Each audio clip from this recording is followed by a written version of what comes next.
The well did not look like salvation. It looked like trouble. It looked like a woman alone in a field at 4 in the morning, 43 years old, with a borrowed auger and a headlamp, and a coil of black tubing looped over one shoulder like a second spine. The field itself was half-frozen crabgrass and old fence shadow, and the 16 animals standing at the far edge of it were too thin to steam in the cold air the way healthy cattle do. They stood without moving. They had been moving so little since she brought them home 9 weeks earlier that her neighbor's boy had asked his mother whether they were the kind of cows that were already dead and just hadn't fallen yet. His mother had told him that was exactly right, and that the woman who bought them was fixing to fall alongside them before long. Her name was Dora Calloway. She had inherited 41 acres in a county where 41 acres was either a livelihood or a joke, depending entirely on what you did with it. And most people who looked at what she was doing with it landed firmly on the joke side. She had spent 11 months and most of her savings on 16 head of cattle, so malnourished that the kill pen broker had offered her a volume discount, which she had refused because volume discounts were not the point. She had spent an additional 4 months running waterline from a hillside she had been preparing since the previous spring, laying it by hand in a trench. She dug herself because she had looked at the survey maps and the soil records and the water table data going back to 1958 and concluded that something was coming that nobody else in the county was prepared for. She was almost certainly right.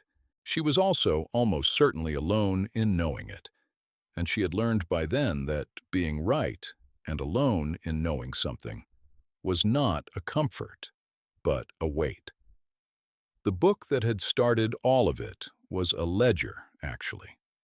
Pale green cover, the kind of accounting book that hardware stores sold in bundles of 3 for $1.50 back in the 1970s. Her grandfather had kept it for 31 years in a drawer in the room he called his office, which was also the room where the dog slept and the boots dried. He had written in it every 2 weeks from 1962 to 1993, recording not accounts, but observations. Rainfall by the inch. Creek level by the foot and then by the inch as they dropped. Air temperature each morning at 5. Soil temperature at 6 inches, taken with a probe he had ordered from a seed catalog and which Dora still had. Wind direction. The behavior of the 17 species of bird that nested in the low scrub along the eastern fence line. The eating patterns of his cattle. The date each spring when the first certain wildflower emerged, and the date each autumn when the last one gave out. 31 years of 2-week intervals, 26 entries per year, 806 entries in total, each one in pencil in a hand so small and controlled it looked like a machine had produced it. Water only tells you where it has been. You have to tell it where it is going. Dora had first read that line when she was 11 years old, sitting on the floor of the office while her grandfather worked at the desk above her. She had read it again at 22 and thought it was pretty. She had read it again at 38 after the funeral, sitting with the ledger in her lap at the kitchen table, and understood for the first time that it was not pretty at all. It was technical. It was an instruction. She had spent the following 3 years cross-referencing the ledger against Public Water Authority records, against the regional drought indices her grandfather had never had access to, but which confirmed almost everything he had recorded, and against the soil permeability studies published by the Extension Service in the late 1980s that almost no one had read because they were published as a supplemental appendix to a longer report about something else. What she had found, laid flat and compared, was a pattern as clear as a fault line. The aquifer that fed the county's shallow wells did not fail randomly in drought years. It failed in a sequence, and the sequence was predictable if you knew what to watch. The eastern wells went first because the eastern soil was clay-heavy and poorly recharged. The central wells held 2 to 3 weeks longer because the glacial till layer acted as a slow battery. The western parcels, including hers, sat over a fractured shale shelf that drew from a deeper and slower-moving source. And in 5 of the 6 significant drought years her grandfather had documented, the western water had outlasted everything else by an average of 6 weeks. The 6th time, a year her grandfather had noted in the margin with a single word and a period, the shale shelf had failed too. But by then, the other water was already 4 months gone. What she was building was not a well in the conventional sense. It was a collection system. She had identified 3 separate seep points on the slope behind the house, where water moved through the fractured shale, slowly enough to saturate the surface material without ever expressing as a spring.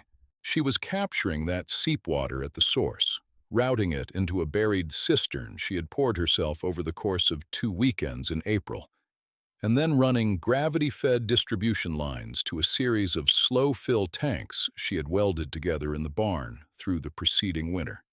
The whole system held, when full, approximately 14,000 gallons.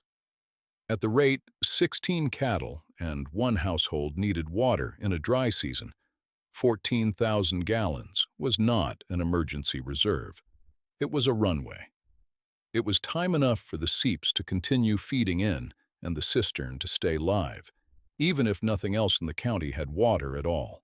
When the county agricultural extension agent, a man named Gerald Fitch, who wore his confidence the way other men wore cologne, came out to the property in June to discuss the emergency livestock assistance application she had filed, he walked the slope behind the house and looked at the collection trenches and the buried line and the cistern lid, and said that what she had here was an awful lot of effort for a result that the county well program could have provided, at 1/3 the cost and none of the labor.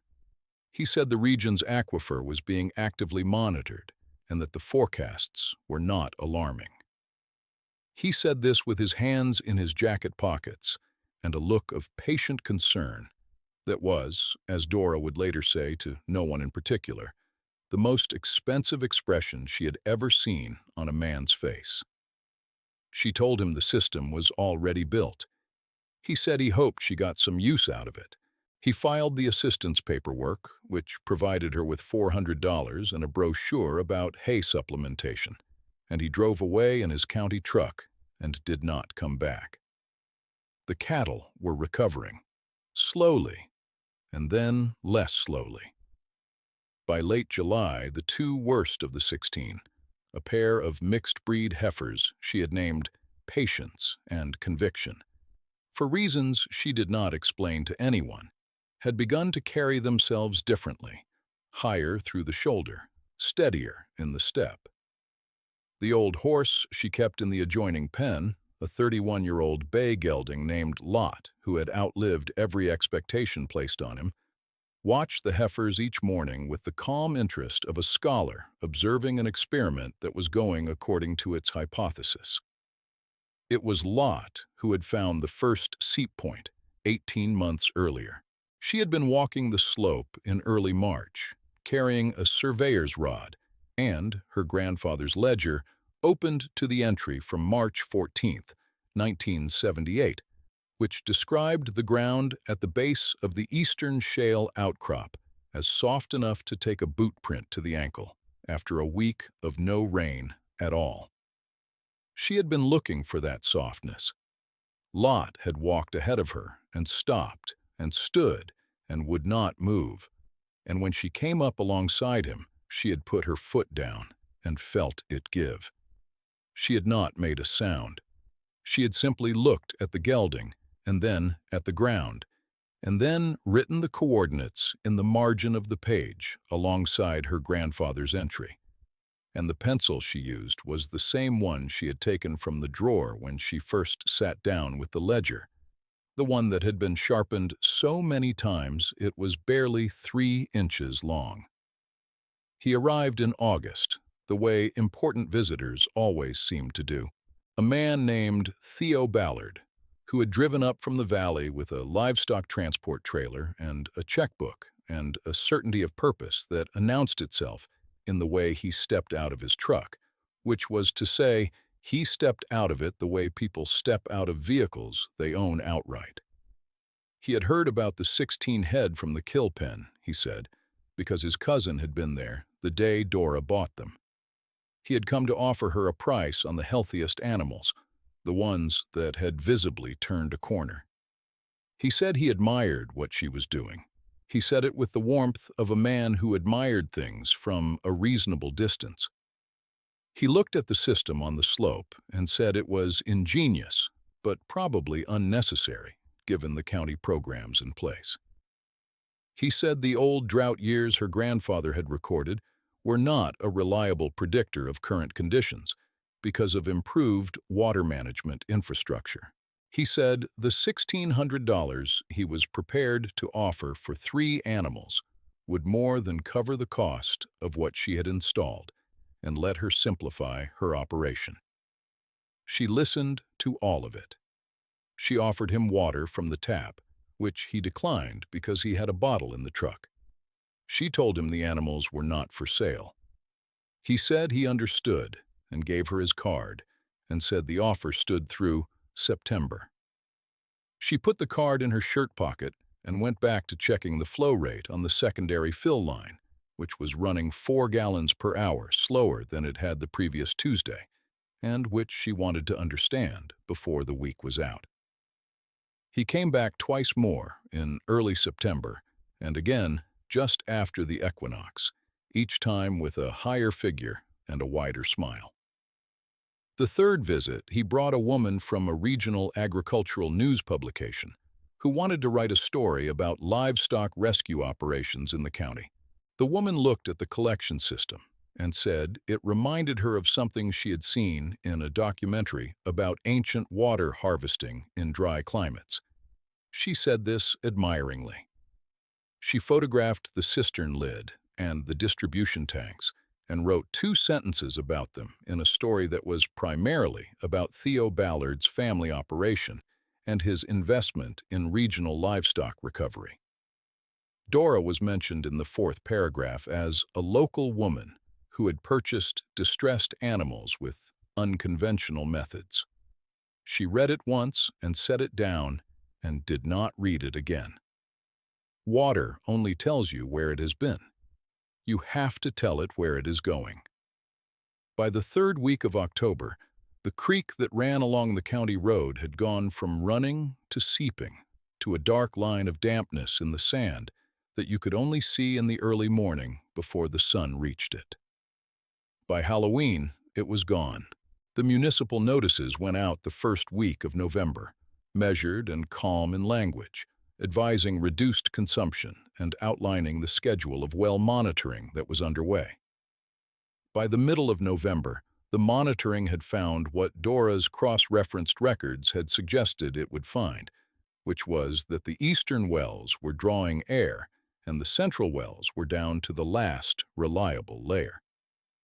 The County Water Board held an emergency meeting on the 17th. Gerald Fitch was there. He presented the data and recommended a conservation order and spoke about the situation in the language of men who are translating a map they drew themselves into a landscape that does not match it. The temperature dropped 11 degrees on the night of November 21st. What had been a dry landscape became a frozen dry landscape, which is worse because it adds the illusion of moisture where none exists. The county issued a livestock emergency declaration on the 22nd. The word that went out through the informal networks of farmers, the texts, and the feed store conversations, and the low sentences passed between men in parking lots, was that Theo Ballard had lost his primary well to the aquifer drop, and his backup to a pump failure that the freezing temperatures had made irreparable without a part that was on a 3-week back order. He had 312 head of cattle and no water. He had money, which is not the same thing, and he had certainty, which at that moment was worth somewhat less than money. He drove up her lane on the morning of the 23rd. He did not step out of his truck the way he usually did. He stepped out of it the way people step out of vehicles that belong to the bank. He stood in the lane and looked at the distribution tanks and the gravity line and the cistern, all of which were running, all of which were audibly moving water in a landscape where water had otherwise gone entirely still and silent. And he stood there for what Dora afterward estimated was a full 2 minutes without speaking. She came out of the barn. She had a wrench in her hand. She waited. He said, "I should have listened when I had the time to listen." She said, "Yes." He said, "I have 312 head and my wells are gone." She said, "I know." He said he was not asking her to solve his problem. He said he was asking whether there was anything to discuss. He said this looking at the ground about 6 feet in front of his boots, which was, Dora noted to herself, the most honest direction she had ever seen him look.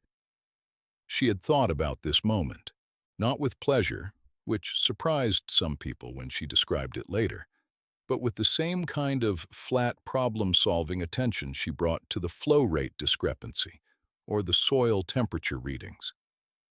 She had thought about it the way her grandfather had thought about the dry years, not as a reckoning to be savored, but as a condition to be managed. She had 14,000 gallons in reserve and active seep recharge running at approximately 31 gallons per hour, which, in the current frozen conditions, she estimated would hold for the next 8 to 10 weeks. She had 16 cattle and 1 horse. She had margin. She told him she would pipe a secondary line down to the road. She told him he could run his own distribution from there. She told him the rate was $1 per head per day for the duration of the emergency, which at 312 head would amount to $312 a day, and which was, as both of them silently understood, a fraction of what a commercial water hauler would charge with a 3-week wait for availability. She told him the rate was the same rate she had set in her head 11 months earlier, before the season, before any of it. He said, "Why $1?" She said, "Because free would make it charity, and I am not a charity. And more than that would make it profit, and I am not interested in profit from this." He stood in the lane for another moment, and then he nodded. He said he would have the line connection crew there by afternoon. She said she would have the secondary valve open by noon. Then she went back into the barn because the secondary fill line was still running 4 gallons per hour slow, and she wanted to find the obstruction before the temperature dropped again. The line ran for 61 days, 312 head, 61 days, $1 per head per day. The total was $19,032, which Dora deposited in a single transaction and then spent all but 400 of it on a permanent expansion of the collection system, adding 2 new seep capture points on the north face of the slope and increasing total cistern capacity to 38,000 gallons. The 400 she held back was for a granite marker she had cut at a stone yard 40 miles east. A low, flat stone the color of old creek gravel that she set at the edge of the slope near the first seep point Lot had found for her, the one with her grandfather's handwriting in the margin. The gelding died in February, quietly, in his sleep, at 32 years old. She found him in the morning and stood with him for a long time and said nothing, because there was nothing adequate, and she was not a woman who said things because silence embarrassed her. She buried him near the marker. The drought broke in early March, not with drama, but with 3 weeks of slow, cold rain that refilled the creek by half and the county wells by a third. The restoration was incomplete, and the Extension Service's annual report that autumn included, for the first time in the region's recorded history, a recommendation that landowners in the area consider supplemental collection systems along fractured shale formations, citing the demonstrated effectiveness of at least one such installation in sustaining livestock operations during the emergency period.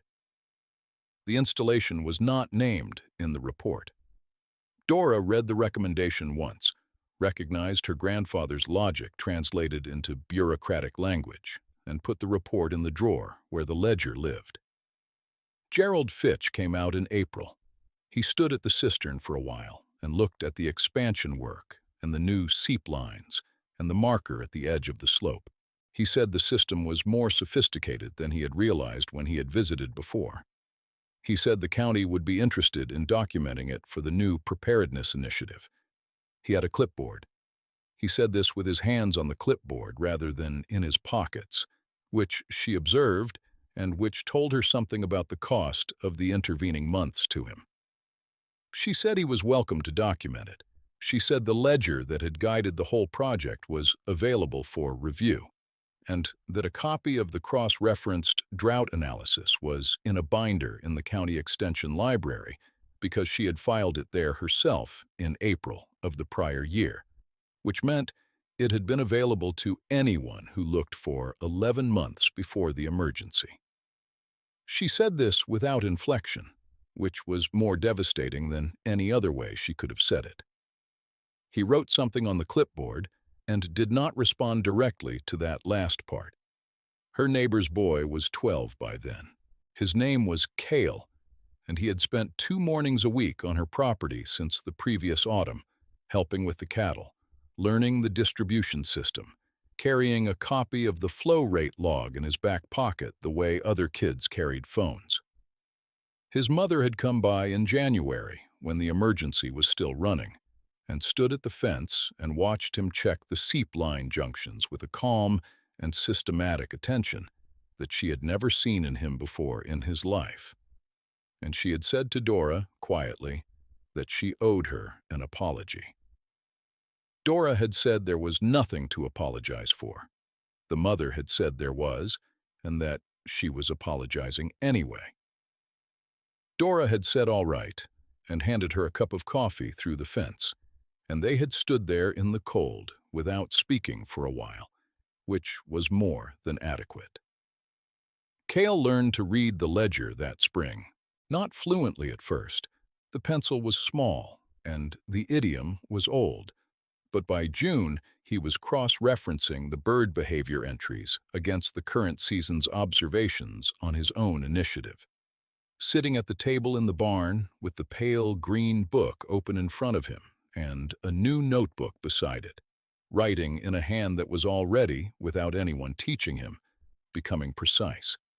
She watched him from the doorway one afternoon without announcing herself and saw him stop, look up at the sky above the east fence, look back at the ledger and write something in his notebook with the quiet certainty of a person who is confirming a hypothesis rather than forming one. She did not interrupt him. She went back to checking the flow rate because there was always something to check. The stone at the slope reads as follows, in letters cut no larger than necessary. He measured what others ignored. She built what others doubted. Now measure. Now build. The 16 cattle Dora Calloway pulled from the kill pen lived. All 16. The last of them, Patience, died at 11 years old, which is a respectable age for a beef animal and a very good age for one that began her life being offered at a volume discount.